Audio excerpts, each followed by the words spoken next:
Okay, we're back now. Well, I spot primed the areas that needed to be primed with oil-based primer, both areas, and went ahead and completed most of the painting, detailed around all the wall areas, did the baseboard. You want to kind of do any painting that you need to do beforehand, so that when you come in with the brown or tan color, if you're doing dark walnut, and make sure that that's completely painted. Once you put the stain on there, you don't want to have to go back and paint anything. Yeah, you can cover it, but there's always that chance that maybe something might get on it, and it will just be a little bit harder to get off, especially if it's oil-based paint. In California here, we do pretty much water-based, and in this instance, it'll be the 100% acrylic solid color stain paint. I won't mention any brands, but I've used one that starts with a V out here in California for about 20 years. Anyways, I'm going to start cutting in and rolling the first coat of the base for the gel stain. We'll be right back. Okay, the room is now all cut in, and I like to cut it in for several reasons. One being is you can really get real close to the baseboard. I guess if you're using a weenie roller or something like that, you could go ahead and get in as close as you wanted. There's going to be a piece of corner round that's going to kind of go between the base and the floor as well later. So, but I like to also look around for extra staples, anything we might have missed when the carpet was pulled up in the padding, and also gives you a nice clean edge around the door casings. So when you put on the gel stain and varnish it, it looks like it has always been a hardwood floor. That's just a few of the little crumbs and things I had swept up. No matter how much you vacuum, how much you think you got everything, there's always a few staples or bits and pieces of trash that can be left behind or tracked in or blown in from the wind or whatever. So let's go ahead and get rolling here, and I'll get back in a few seconds.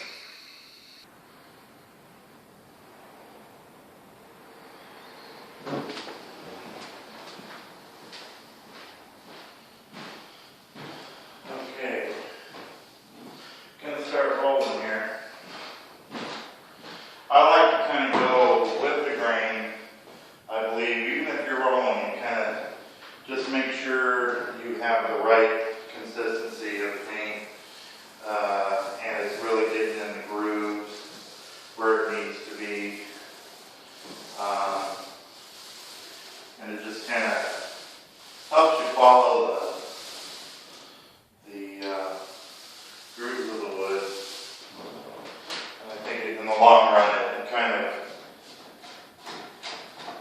makes you think you're doing it right. Even though it's a faux finish, you still kind of want to go with the grain and make it as solid as possible.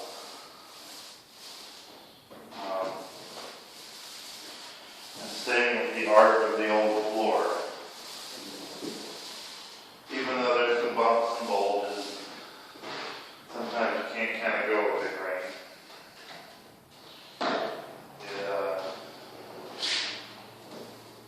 This looks better in the end. Just let this out now.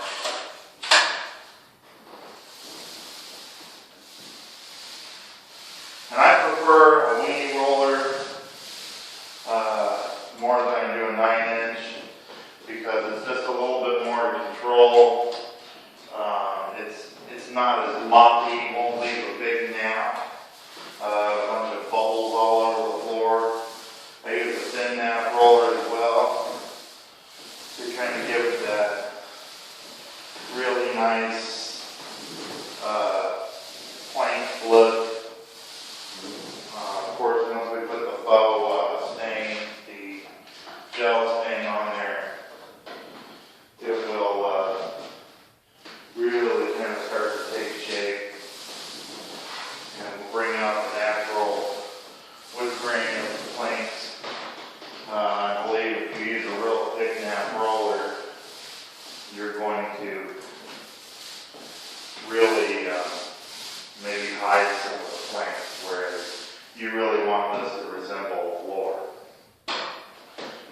back as more of this gets done. Thank you.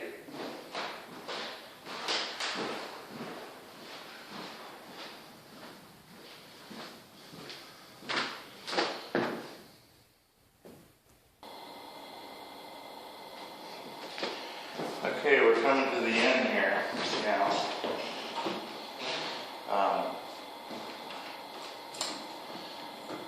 This is just the final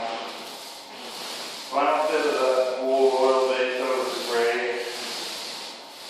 and the beautiful floors that we're trying to save with the gel stain. And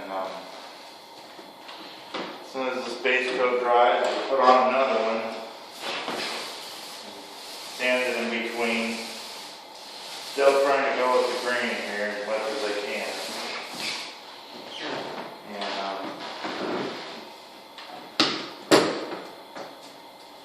do more quick little rolls. And the old floor is history, but it will be brought back to life with a little American ingenuity. Not a lot of hard work, still going to pull all the staples, but you don't have to really intently sand it. This 100% acrylic stain paint really is amazing stuff. You'll notice you can't even get it off your hands in there. Then you know it's pretty good. Anyway, we'll leave it at that. So we will tune back in when I'm ready to lay down the gel stain. So there you have it. A painted floor that needs to dry overnight. Kick up the heat a little bit. No more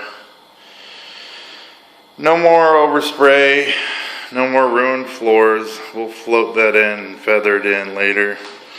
And same with the line here, we'll feather that in. And you'll see a nice, beautiful transition once the final coat of polyurethane is on. In the meanwhile, this is Tim Furman signing off. We'll be back with the gel stain in a few moments. Thank you.